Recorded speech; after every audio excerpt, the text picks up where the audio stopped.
Stop everything you're doing, because Burkina Faso is making history. Across the border, Ivory Coast is buzzing with talk of a possible coup, which could shake West Africa. But in Burkina Faso, one man stands strong, fearless, and determined: Captain Ibrahim Traoré. On May 22, 2025, this bold leader opened a new cashew nut processing plant and started veterinary drug production units, showing the world that Burkina Faso is building a bright, unstoppable future. Welcome to Voice of African Freedom, where we're exploring Traoré's exciting plans for growth and why he's the leader Africa needs today. Get ready, hit that like button, press subscribe, and let's jump into this amazing story of strength, progress, and hope. Tell us where you're standing with this movement from. We want to hear from you. West Africa is on edge. News reports are full of stories about unrest in Ivory Coast, with rumors of a coup causing worry across the region. This kind of news could slow things down, but not in Burkina Faso. Here, Captain Ibrahim Traoré, the 37-year-old interim president, stays focused. On May 22, 2025, he stood before a crowd not to talk about rumors, but to open a cashew nut processing plant and launch veterinary drug production units. This isn't just a new factory. It's a clear sign of progress, showing that Burkina Faso is moving forward and aiming to become a leader in business. This is leadership that stays strong, builds for tomorrow, and inspires everyone. Let's talk about why this moment is so important. Burkina Faso grows tons of cashew nuts every year, making it one of the world's top producers. But for years, the country has been stuck sending raw cashews to other countries, where they process, package, and sell them for big profits. This system took money away from Burkina Faso, leaving farmers and communities with very little. Captain Traoré saw this unfairness and said, "No more." The new cashew processing plant is a game changer. It's about keeping the value of those nuts in Burkina Faso, creating thousands of jobs for young people, paying farmers better prices, and building a brand that proudly says, "Made in Burkina Faso." Picture the impact: lively communities, busy markets, active factories, and a nation stepping confidently into the world as a leader in farming and business. But Traoré's plans go beyond cashews. On the same day, he started veterinary drug production units, a smart move to support Burkina Faso's farmers. Livestock is a lifeline for millions of families, providing income and food across the country. But for too long, farmers have had to buy expensive drugs from other countries, which cost a lot and weren't always available. These new units will make high-quality veterinary medicines in Burkina Faso, lowering costs, ensuring steady supply, and helping farmers succeed. This isn't just about saving money, it's about helping rural communities grow stronger, improving farming, and building a future where Burkina Faso feeds itself. This is leadership that listens to people, acts boldly, and gets results. Let's look at the bigger picture. Since taking charge in 2022, Captain Ibrahim Traoré has been working hard to change Burkina Faso from the ground up. This isn't about empty words or fancy speeches. This is about real, life-changing results. Just days before this factory opening, on May 16, 2025, he started a third cement factory, creating over 1,000 jobs for young people. But that's just one part of his plan. From tomato processing plants to textile projects to new roads and buildings, Traoré is turning Burkina Faso into a center of new ideas, business, and opportunity. Every project is a step toward breaking free from relying on other countries, ensuring that Burkina Faso's resources, its gold, crops, and talent benefit its people first. This is what growth looks like when it's led by courage, care, and love for the people. To understand Traoré's impact, let's look at history.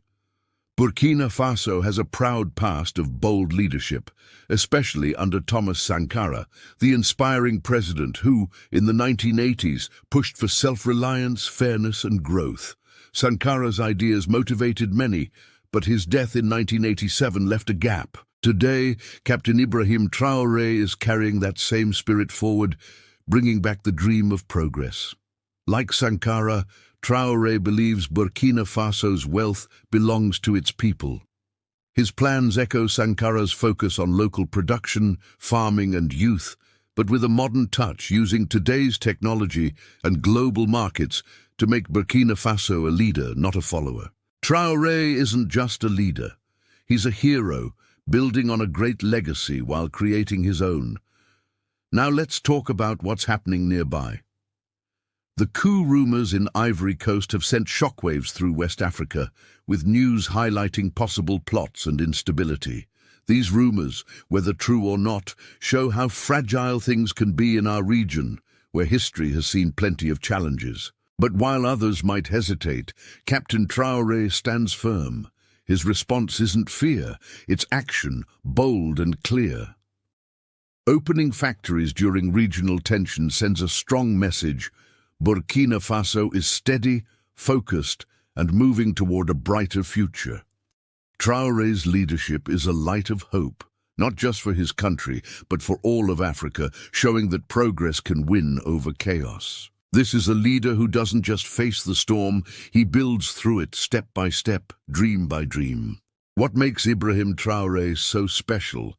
It's his heart, his energy, his strong belief in Burkina Faso's potential. At just 37, he leads with the wisdom of someone much older and the passion of a true changemaker. His plans for growth are more than policies. They're a movement, a call for every person in Burkina Faso to take charge of their country's future. He's encouraging young people to dream big, giving farmers the tools to succeed, and proving that Africa doesn't need to depend on others to shape its future.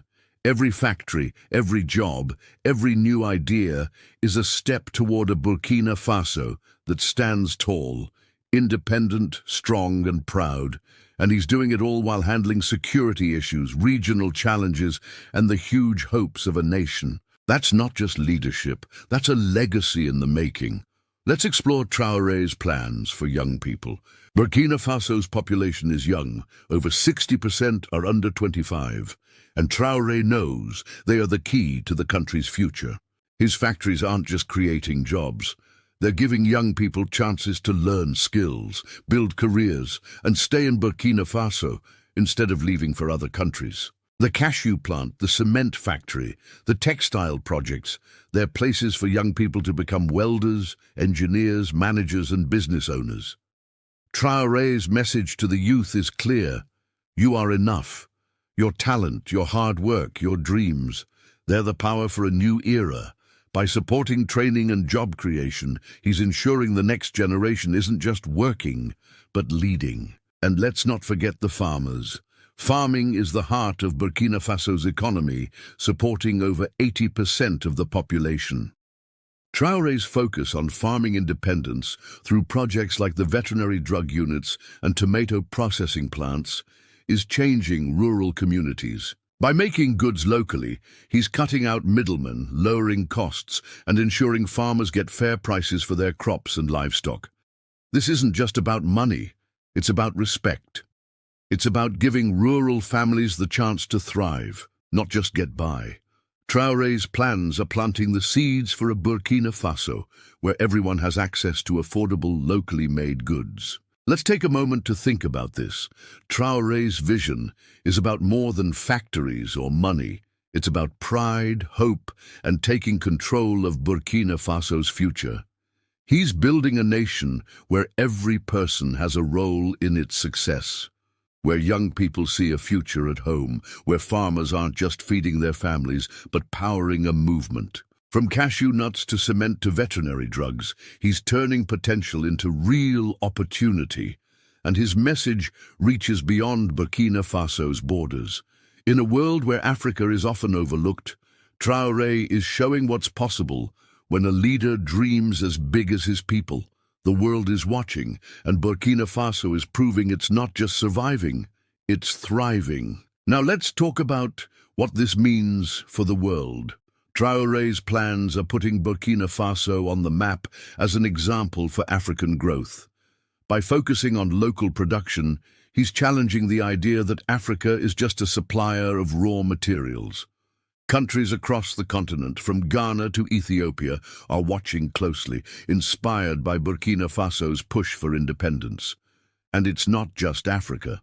Global markets are starting to notice Burkina Faso's high-quality cashews, cement, and textiles. Traoré's vision is making Burkina Faso a player in world trade, proving that African nations can compete, create, and lead. This is a wake-up call to the world. Africa's time is now, and Burkina Faso is leading the way. So what's next for Burkina Faso? With Captain Ibrahim Traoré in charge, the answer is clear: greatness. This is just the start of a movement that's inspiring Africa and the world. Traoré's factories, his plans, his unstoppable drive, they're a guide for what is possible when a leader puts his people first. If this story of courage, vision, and progress excites you, let's keep the energy going. Hit that like button, press subscribe, and share this video with everyone you know. Drop a comment below, tell us what you think of Traoré's plans or which African leader we should cover next on Voice of African Freedom. Let's celebrate Burkina Faso's rise together. Until next time, stay proud, stay inspired, and let's keep cheering for a stronger, brighter Africa. See you in the next one.